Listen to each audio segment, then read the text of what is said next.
Hey everybody, welcome to the Attraction Pros COVID-19 video series. We are here to bring you more resources and more content. Hopefully you are a listener and a fan of the Attraction Pros podcast, where we release new content every single Tuesday. We are going to continue doing that. We have some amazing interviews lined up. And we decided we can take this time to be able to give you even more timely, more relevant content that is related to the current pandemic going on due to the coronavirus that is causing shutdowns within the attractions industry and obviously the global economy. Yeah, and I think what's going to be interesting about this series is we're going to be able to do kind of shorter segments and sort of more in the moment type of content where the content for the podcast is a little more evergreen and certainly can be applied all year long and in a lot of different situations. But we really wanted to be able to focus on some of the more immediate needs that the industry had.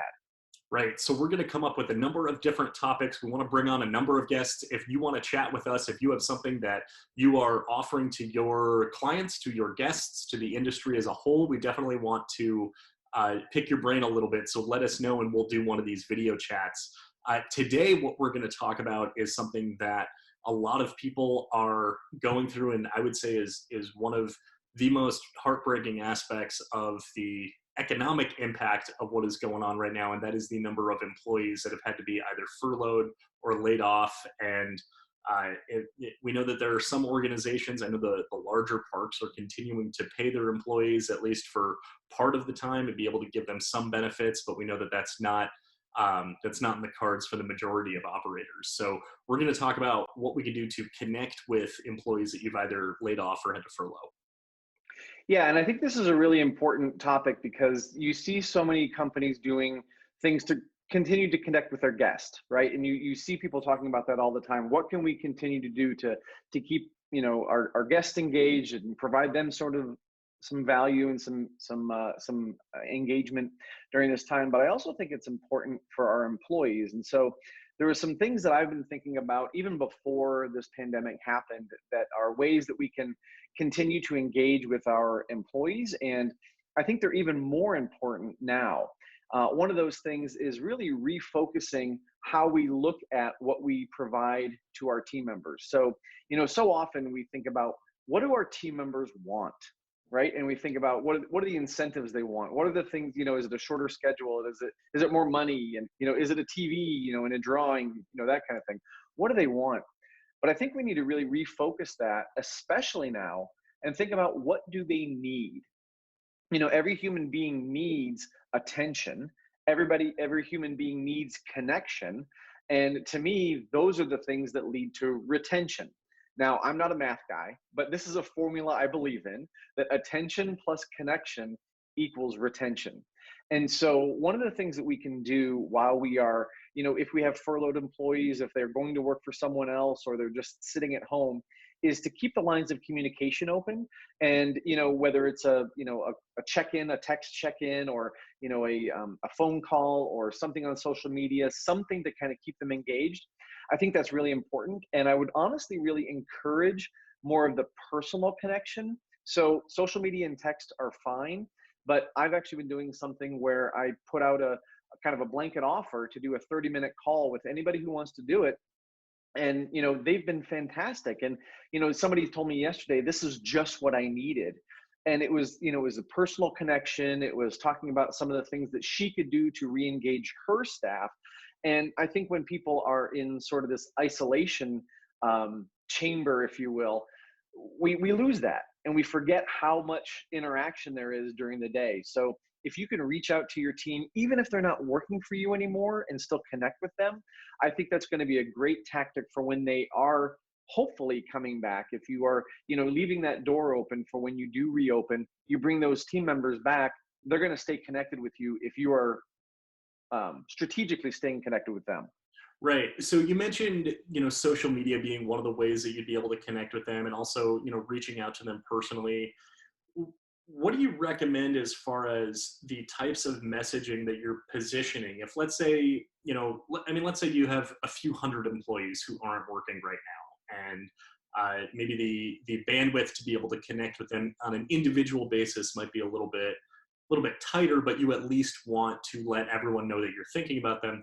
How do you position that message, whether it's in an email blast or on social media, and so that it doesn't rub them the wrong way of just saying like, hey, we're thinking about you. We don't know when we're going to be able to reopen or if we're going to be able to hire you back in the near future. How do you make sure that that's not salt on the wound?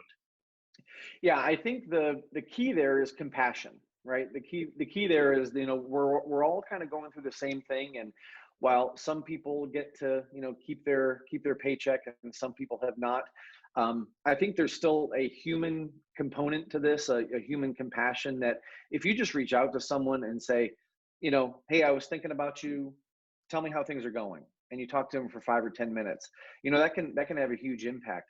You made a really good point that if there's hundreds of employees out there, you may not be able to talk to each one of them. You may not have the bandwidth to do that, but this is where you get your management team involved, right? And say, okay, you take these 10, you take these 10, you take these 10, and sort of be their check-in person, if you will. And I think it's that again, that human connection that people really want.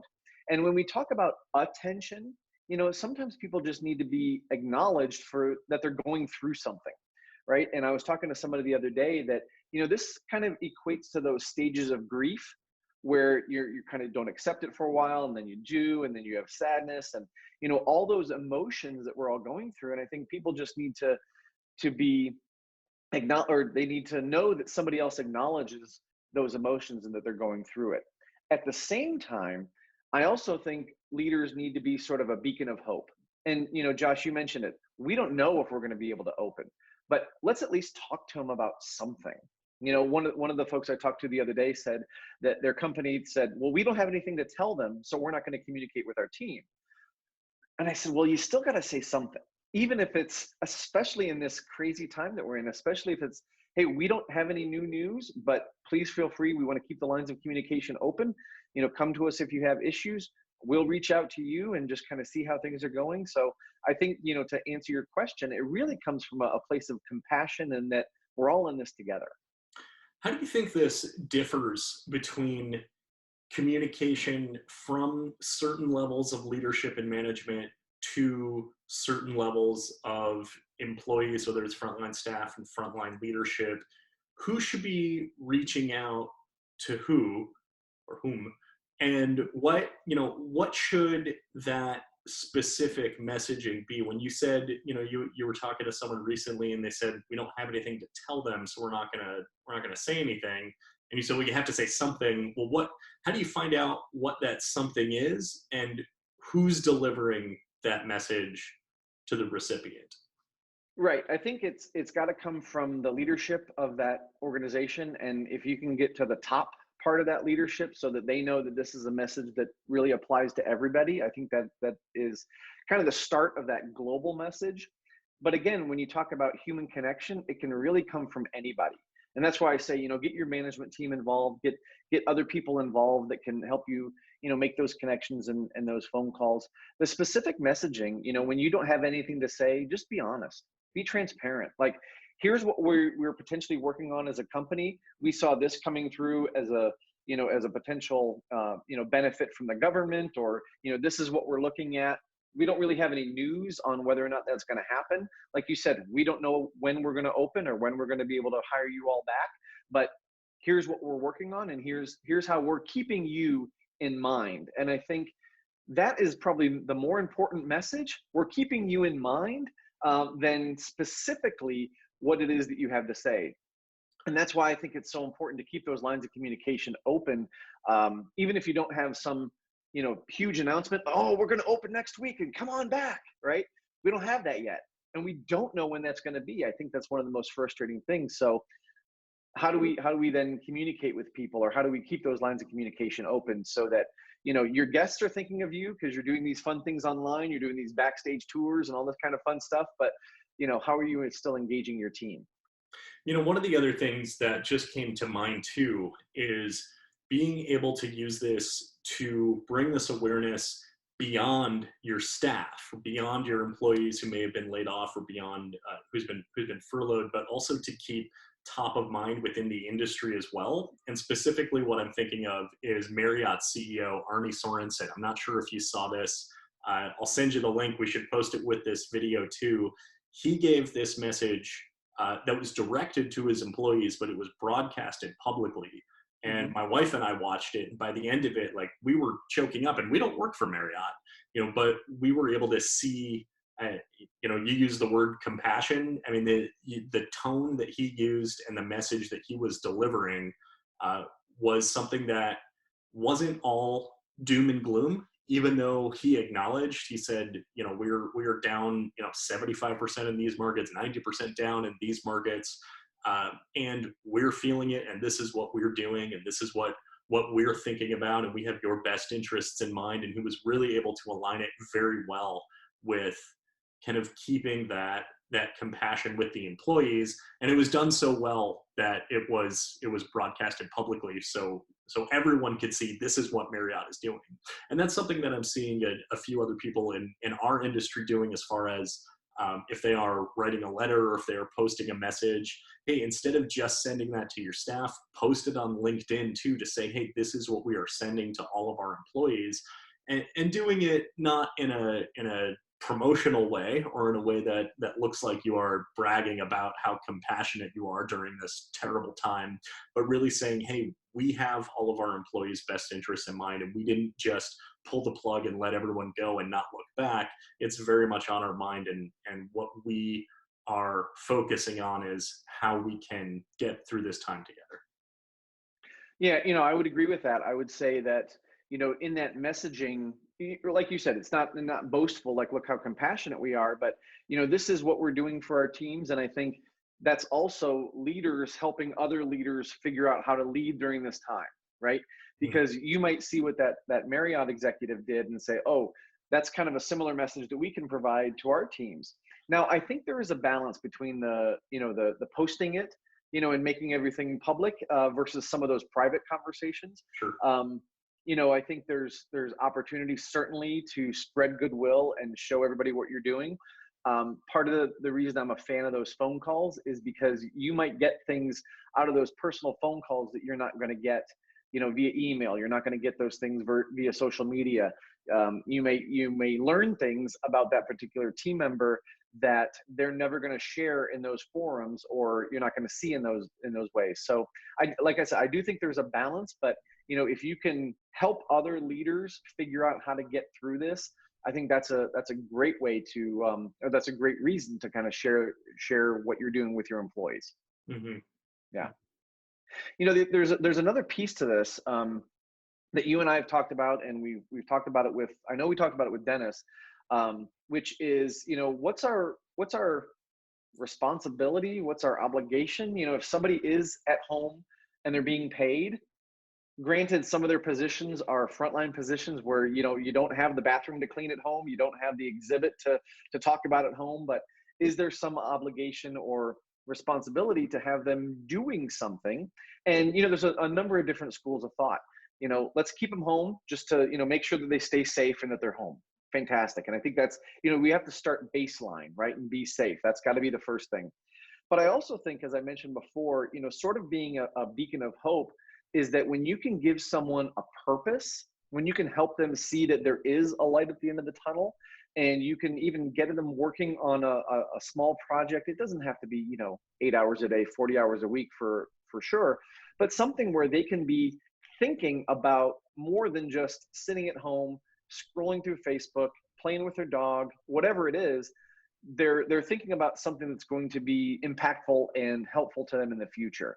And so that's kind of where my thought is when we think about, are we asking our team members who are working, who are still being paid but not working, are we asking them to do anything while they're actually at home? I don't know, Josh, if you've heard anything more or different since our last conversation about that. I hadn't in particular. I think it's definitely something really interesting to keep in mind, and also knowing that there's that fine line of, hey, here's employees that can't be working, and you're extending the opportunity to pay them for whether it's 2 weeks or whether it's indefinitely or whatever it is, and then knowing that their skill set is very much aligned with what you hired them for being a guest facing staff member and, demonstrating enthusiasm and positive service or maybe salesmanship on a daily basis. And like you mentioned, you can't do that at home specifically. You can't ask them to start picking up the phone and calling every guest and, and making sure they're having a great day. But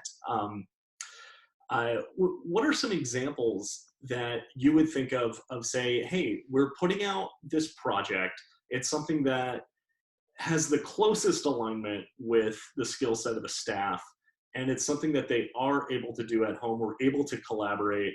And it's also within their pay range as well. So the first thing that pops to mind when you ask that question are things that the team members are probably already thinking about anyway, which is, improvements to the facility or improvements to the guest experience. You and I have both been managers, and we've had many team members come up to us and say, hey, I think we should do this. I think we should do that. I think we should do this. And a lot of times that falls on us then to say, okay, how do we implement that? Or we think it falls on us, right? A great delegation technique is to say, okay, tell me how you think you would apply that or how we'd put that together, right? It's a secret so I think right? Yeah, I think there's a great opportunity, when people are at home and say, okay, just think about the guest experience. If you could wave a magic wand, what would you do to improve the guest experience or the team member experience? I mean, talk about something they're close to, right? The team member experience, they know about that. What would that look like? And then maybe even give them some parameters. Say, okay, what steps would we need to take to make that happen? Think about this from a business standpoint. As much as you know about the business, right? You know that we have guests that we need to entertain. So what do you think would entertain them even more? You notice that there's a pinch point where people are flowing throughout the facility. Is there something that you've noticed that we could do a little bit differently? So kind of give them sort of parameters of what that might look like. But just let them kind of brainstorm and think about it. And I think a big part of this too is even allowing them and encouraging them interaction with other team members. And maybe they're doing that already, but you say, hey, Josh, I know you have a great idea about, the guest experience. And, we talked about that a little bit before shutdown, and Jane, I know she has some great ideas. Why don't you guys get together and talk about that a little bit and see what you guys can come up with? I mean, we would ask them to do that anyway while they're on staff. So if we're paying them to be at home, what's wrong with asking them to maybe think about that while they're there, and then come back with ideas? Maybe even you set up a Zoom call or something where you're going to talk about these. I mean, what another great way to keep people involved and engaged is to keep people talking about, okay, Jane and Josh, we're going to get you on a Zoom call and you're going to tell me, the CEO, what you guys came up with. How fun is that, right? So I think those are just some simple ways that you can kind of keep them engaged with things that they're probably already thinking about. And one of the things too, and I know that we talked about this on the podcast a couple of weeks ago, but when you do implement that type of initiative, that it really does determine the separation of who are the employees that are very grateful for the time that they are being paid so that they can sit at home and play with their dog and through Facebook, the examples that you just gave, and who are the ones whose gears are still very much turning, even when they are not physically at work. And that this is really an opportunity for your future leaders to really rise to the top in an organic way. You put this out to all of your employees equally. Who are the ones that step forward and say, you know what, this is something that I've been thinking about. I would love if we were able to implement this type of initiative, or we can reroute the flow of this particular queue because it would alleviate congestion over here. That you're really able to see, all right, what are people thinking about? But maybe they don't have the bandwidth to step up during regular operations. Maybe they are too busy. Maybe they don't have enough face time with you. So being able to put out those types of challenges is definitely something that A, can cause a lot of, or can result in a lot of productive solutions, but B, can really determine, all right, who in here is going above and beyond their job role and demonstrating leadership qualities, so that when we do get back into a regular routine, that we can start looking at bringing more people and developing them into leaders. Now, that I feel like you can only do that with employees who are not not laid off, right? Or not furloughed, right? So this has to be something that that they are being paid to do. I would say, right? Or at least if it's going to be something that is required, can it be an optional activity for employees who have been furloughed but not laid off with anticipation or guarantee that they're going to come back to their regular jobs once reopening? I think it actually becomes a little more dicey when you're not actually paying them. So even though there's maybe a promise of coming back with a furlough, or even if you've talked to folks who are laid off and said, "Hey, we really want you to come back," um, I think this is really something more that I was thinking of for people who are still on the payroll officially and they're still getting paid, and then there can be an expectation that they're working. Now, all the other things that we talked about in terms of just connecting with them and checking in and providing some positive attention and connecting with them to try to retain them, I think all of that is absolutely still in play. But it's the asking them to work part that I think I would reserve for just people who are still getting paid. Right. Yeah. So there's that distinct separation between, you have your employees who are still being paid, whether they're salary or hourly. You have employees who are furloughed with anticipation of coming back to work once you reopen, and then employees who you've sadly had to lay off, at least for the time being, as we kind of all get through this together. Well, this was a really interesting conversation. I'm glad that we had the chance to talk about this topic. If you have any questions for Matt, he's definitely the expertise here on connecting with employees. Definitely feel free to reach out to him. Reach out to us if you have a topic that you'd like to discuss with us, and we'll jump on one of these video chats. Thanks for joining us. Thank you.